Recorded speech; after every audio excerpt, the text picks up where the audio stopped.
Walking into Sarah's kitchen felt like stepping into a warm hug. The smell of roasted chicken mingled with laughter and chatter, creating a cozy atmosphere that immediately put me at ease. I was a bit of a hermit, preferring my books and lesson plans over social gatherings, but Sarah had a way of drawing me out of my shell. "Emily, you made it!" Sarah exclaimed, her voice a beacon in the bustling room. She dashed over, enveloping me in a tight hug that squeezed the breath out of me for a second. "Thought you'd bail last minute." I laughed, shaking my head. "And miss your cooking?" "Never." Sarah was the kind of friend everyone needed. Straightforward, with a no-nonsense attitude that was as refreshing as it was intimidating at times. Her husband, Mark, was the quieter counterpart, a gentle giant with a knack for listening that balanced Sarah's fiery spirit perfectly. As guests mingled, sipping on wine and nibbling on appetizers, I noticed a man I hadn't seen before. He stood out, not just because of his sharp suit that screamed "I mean business," but there was an air about him that caught my attention. He was chatting with Mark, but his gaze wandered, eventually locking with mine. "That's Michael," Sarah whispered, sidling up to me. "Quite the catch, huh?" I raised an eyebrow. "And he's here because?" Sarah's grin was mischievous. "Let's just say, I might have played matchmaker tonight." Before I could protest, Sarah was dragging me across the room, my heart hammering in my chest. "Michael, this is Emily, the friend I've been telling you about." "Emily, meet Michael, the city's most eligible bachelor." Michael extended his hand, his grip firm but gentle. "Pleasure to meet you, Emily." His voice was smooth, with a confidence that made my knees wobble a bit. "Likewise," I managed to say, hoping my nervousness wasn't too obvious. Dinner was served, and conversations flowed as freely as the wine. Michael was easy to talk to, sharing stories of his travels and business ventures that sounded like they were from another world compared to my quiet life as a teacher. "So, Emily, Sarah tells me you're shaping young minds." "That must be rewarding," Michael said, his eyes twinkling with genuine interest. I shrugged, feeling a blush creep up my cheeks. "It's more like herding cats, but yeah, it has its moments." Michael laughed, a sound that made my heart flutter. "I can only imagine. It takes a special kind of person to do what you do." The evening flew by in a blur of laughter and shared stories. As the night wound down, Michael offered to walk me to my car, a gesture I found charmingly old-fashioned. Standing beside my car, the cool night air felt electric between us. "I had a great time tonight, Emily. I was wondering if you'd like to go out sometime, just the two of us?" I hesitated, not used to this kind of attention. That sounds nice, Michael." "Great. I'll call you," he said, his smile sending a wave of warmth through me. "Yeah, I'd like that," I replied, the smile on my face feeling permanent. Driving home, I couldn't shake the feeling that tonight was the start of something new. Little did I know, that dinner at Sarah's wasn't just a simple gathering. Waking up to the chirping birds outside our bedroom window, I stretched, still marveling at the reality of my new life. Married to Michael, living in a house that seemed straight out of a magazine, it was a far cry from my cozy, somewhat cluttered apartment back in the city. The smell of coffee wafted up, pulling me out of bed and downstairs, where Michael was already up, looking every bit the successful businessman, even in his casual morning attire. "Morning, beautiful," he greeted, his smile bright. "Coffee?" "Yeah, thanks," I mumbled, still rubbing the sleep from my eyes. Taking the mug, I sipped the strong brew, letting it chase away the remnants of sleep. "So, what's on the agenda today?" Michael asked, his tone casual as he glanced over his phone. I shrugged. Thought I'd unpack some more boxes, maybe explore the neighborhood a bit. Michael nodded, his attention half on me, half on the emails he was scrolling through. "Sounds good. I've got meetings back to back today, won't be home till late." This had become the norm since we moved in. His presence, once constant and comforting during our courtship, had become more like a guest appearance in our home. I brushed off the nagging feeling of loneliness, chalking it up to the adjustment period of marriage. That evening, when Michael finally came home, I decided to broach the subject. "Hey, can we talk?" I asked as he loosened his tie, looking exhausted. He raised an eyebrow, sitting down on the sofa. "Sure, what's up?" "It's just, I feel like we're ships passing in the night lately. I miss us," I admitted, feeling a lump in my throat. Michael sighed, running a hand through his hair. You know how it is. The business, it's demanding. I'm doing this for us." "I know, I do. But maybe we could set aside some time, just for us? A date night or something?" I suggested, hopeful. He looked at me for a long moment before nodding. "You're right. I'm sorry, Em. Let's do that. How about Friday night? Dinner at that Italian place you love?" A smile broke through my worries. "I'd like that."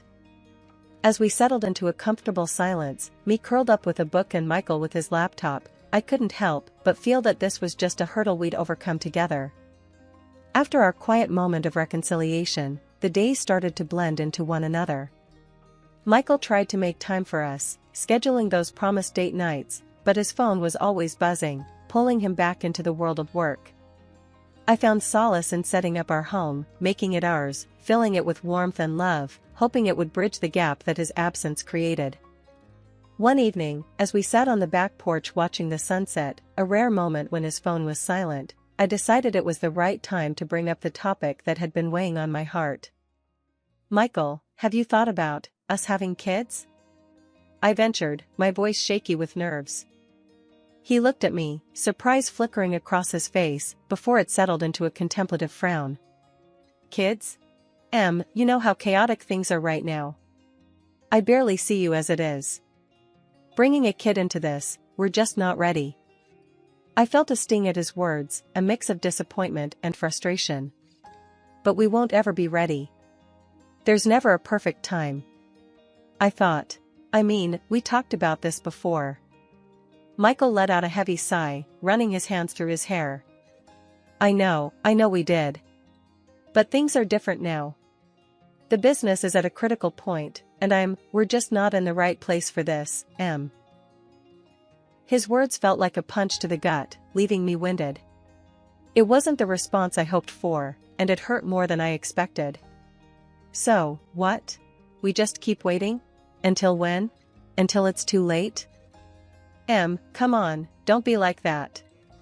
It's not about putting it off indefinitely. Just, not right now, okay? Let's get through this patch, and we'll revisit. "I promise," he said, his tone gentle but firm. I nodded, not trusting my voice. The conversation had not gone as I hoped, leaving a heavy silence between us. As the night drew in, the gap between us felt wider than ever. 2 years flew by, and the change in Michael was like night turning into day, only in reverse. He was always at the office, buried in work, leaving me alone in our big, silent house. I found myself diving into my teaching, taking on extra classes, even snagged a part-time job to fill the echoing quiet of my days and nights. Michael? When he did show up, it was like living with a storm cloud. Parked in front of the TV, a beer in hand, he'd throw out comments about how I looked, how the dinner tasted like cardboard, or how the house wasn't up to his standards. It was nonsense, all of it. I kept our home spotless, cooked meals that would make a chef nod in approval, and as for my looks, I hadn't let myself go. But the way Michael went on, you'd think I'd given up on everything. Deep down, I knew this wasn't about me, or how clean the house was. My gut told me there was someone else, that his late nights were more about who he was with than what he was doing. I've seen enough shifty glances in my time, taught enough kids to know when someone's hiding something. One evening, I couldn't take the charade any longer. Michael staggered in late, more booze on his breath than words in his hello. I was waiting for him, my mind made up. "We need to talk," I said, cutting right to the chase as he flopped down on the couch. "About?" He didn't even look up, just flicked through the channels on the TV. "Us. This." I gestured between us, the vast distance, despite the few feet. "I can't do this anymore, Michael. I'm thinking, we should get a divorce. Finally, he looked at me, his eyes narrowing. Divorce? Are you out of your mind? Do you know what that would do to my reputation? Your reputation? I couldn't believe my ears. Is that all you care about? What about us? What about how unhappy I am? Michael scoffed, taking a swig from the bottle he'd brought in with him. You're being dramatic. It's not that bad. Not that bad? I was fuming now. Michael, you're never here. And when you are, all you do is complain and drink. That's not a marriage. I don't even know what that is. He stood up then, his expression hardening. We're not getting a divorce. End of discussion.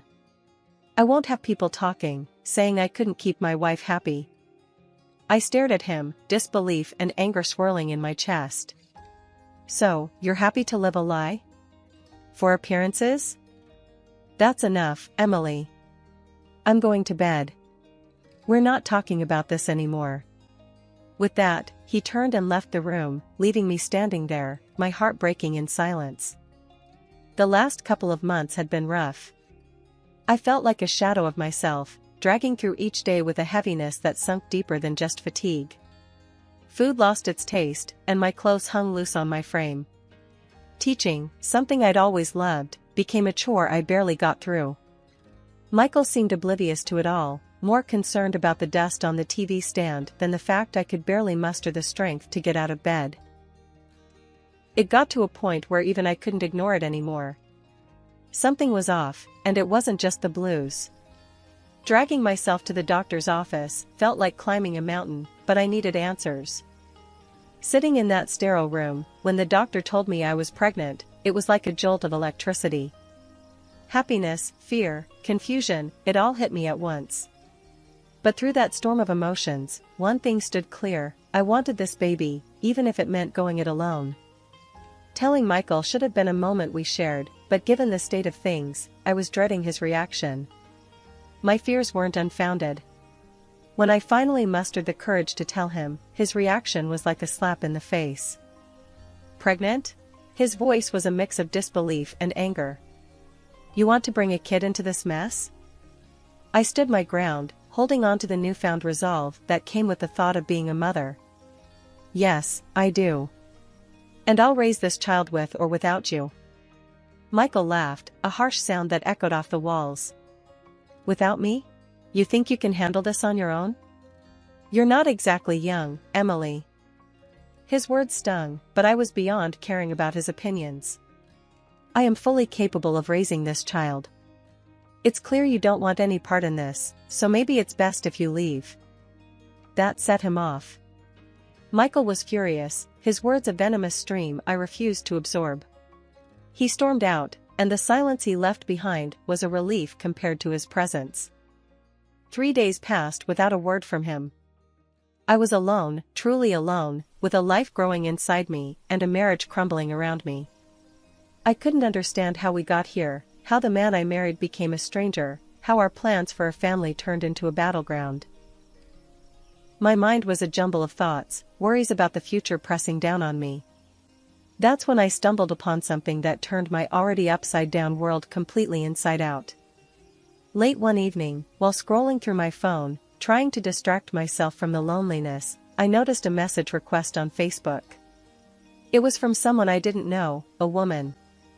Curiosity got the better of me, and I opened it, my heart sinking as I read her words.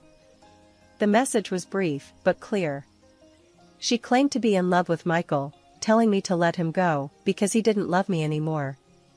My initial reaction was disbelief, followed by a bitter laugh. Of course, there was someone else. The late nights, the detachment, it all made sense now.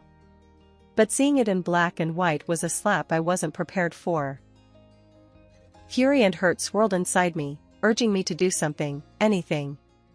So, I did what any self-respecting, scorned woman would do. I went to her profile. There, smiling back at me from the glowing screen, were pictures of Michael and her, cozy and smiling, a stark contrast to the coldness I'd been living with. I felt sick, my hands trembling as I put the phone down. It was one thing to suspect, another to have it confirmed so blatantly. I needed to confront Michael, to hear him admit it. But first, I needed support. Staring at my phone, the message from Michael's mistress still burning bright on the screen, I felt a surge of disgust and betrayal so intense it was like a physical blow. My hands shook with a mix of rage and heartache. Without thinking, I dialed Anna, my sister, needing someone to anchor me in this storm. Anna. I choked out the moment she answered, my voice a whirlwind of emotions. He's been cheating. There's someone else, and she had the nerve to message me. Anna's voice came through, sharp and clear, laced with anger on my behalf. That lowlife. Are you okay? What are you going to do? I'm done, Anna. I'm filing for a divorce. I can't do this anymore. Not only that, I'll make sure he pays for this, compensation for his cheating and alimony for the baby. I said, my voice growing stronger with each word, my resolve hardening. Before Anna could reply, a shadow fell over me. Michael had entered the room, his face a mask of fury and shock. Without a word, he snatched the phone from my hands, ending the call. Filing for divorce, huh? And you think I'm going to just roll over and accept that? He spat out, his voice laced with disdain. I don't care what you accept. You've made your bed, and now you're going to lie in it. I want nothing to do with you. I shot back, my heart pounding in my chest. Michael sneered, a cruel smile twisting his lips. I'm not marrying her, Emily. It was just an affair. And you think I'll give you a divorce? Pay you alimony? He laughed, the sound bitter and cold. I won't let you drag my name through the mud. And I sure as hell won't be paying for a kid that might not even be mine. His words were like daggers, but I stood my ground. You don't have a choice.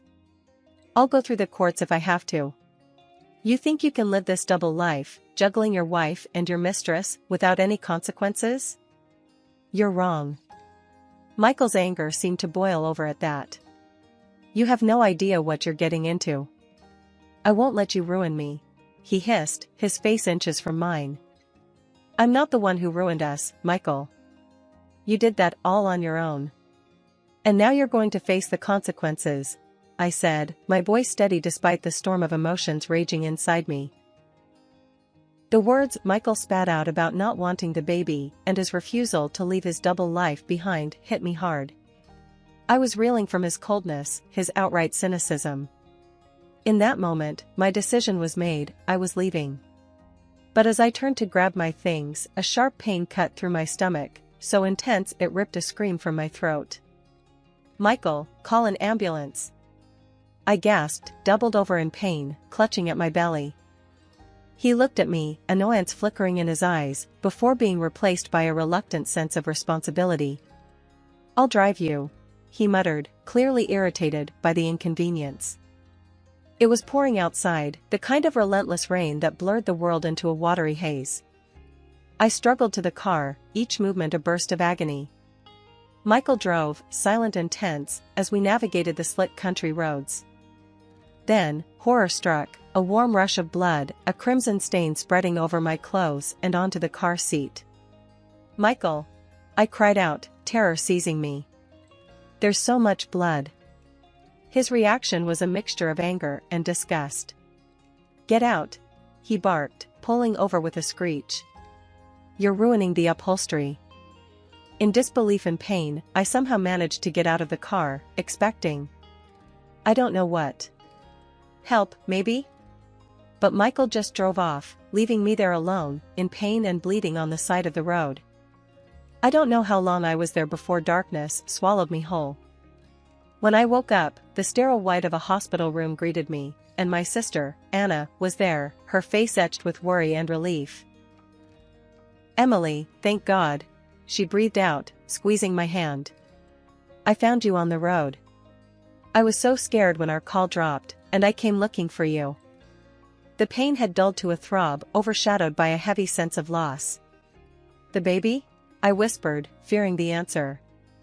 Anna's eyes filled with tears. I'm so sorry, Em. They couldn't save the pregnancy. Grief washed over me, a tidal wave of sorrow for the life that would never be.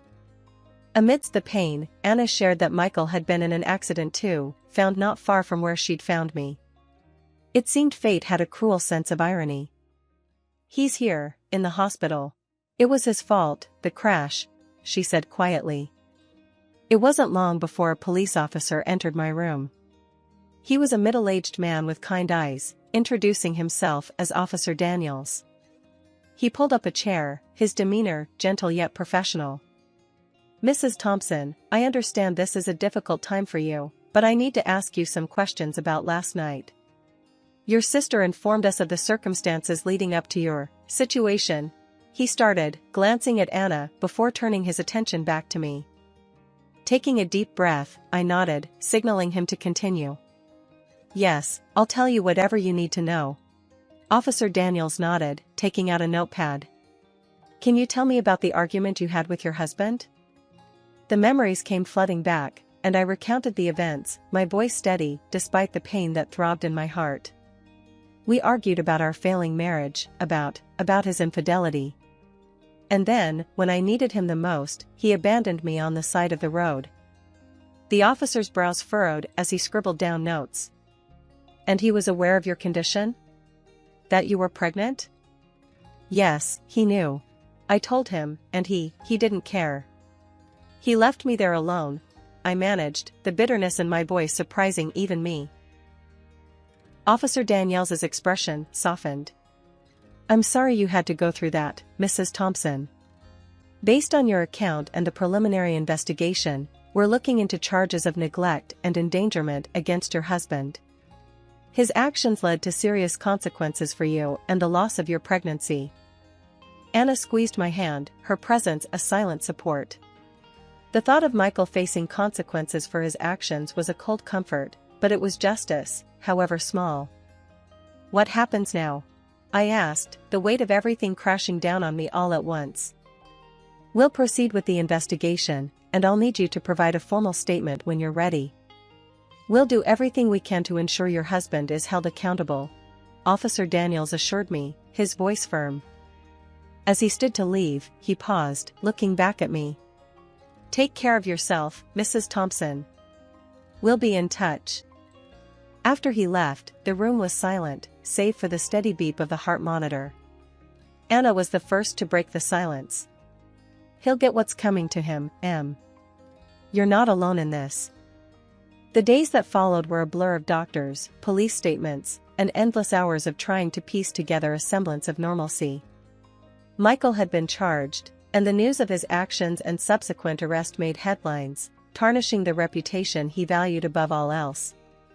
After everything settled, the divorce, the court cases, and Michael's downfall, I started to rebuild my life, brick by brick. The compensation and the justice served felt like a cold comfort, but it was closure. The press had a field day with Michael's story, his reputation tarnished beyond repair. He lost his job, his status, and his ability to charm his way through life. As for me, I took it as a sign to start fresh. I found a quaint apartment not too far from the school, a place filled with light and hope, a stark contrast to the shadows of my past. Returning to teaching felt like coming home, the smiles and laughter of my students a balm to my soul. One afternoon, as I was tidying up my classroom, Marie, a fellow teacher and friend, popped her head in. "Hey, Emily, you heading out soon?"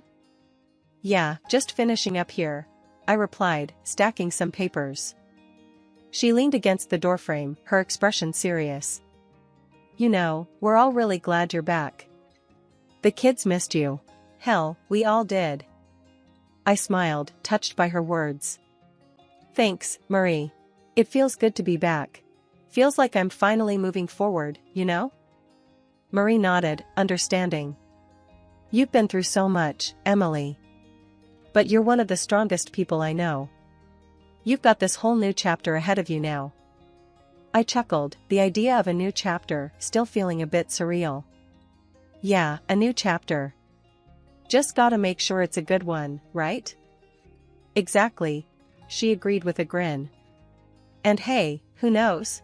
Maybe there's a new love story in there too. When you're ready, of course." The thought had crossed my mind, the possibility of opening my heart again. But I knew if that chapter were ever to be written, I'd approach it with more caution, more wisdom. "I'll take my time with that one," I said, my voice steady. "But for now, my heart's full enough with these kids and getting my life back on track." Marie nodded, pushing off from the doorframe. "Well, just know we've got your back, Emily. Through thick and thin." As she left, her words lingered in the air, a reminder of the support system I had around me. My journey hadn't been easy, and the scars would always be a part of me. But as I looked out at the empty classroom, filled with the echoes of laughter and learning, I felt a sense of peace.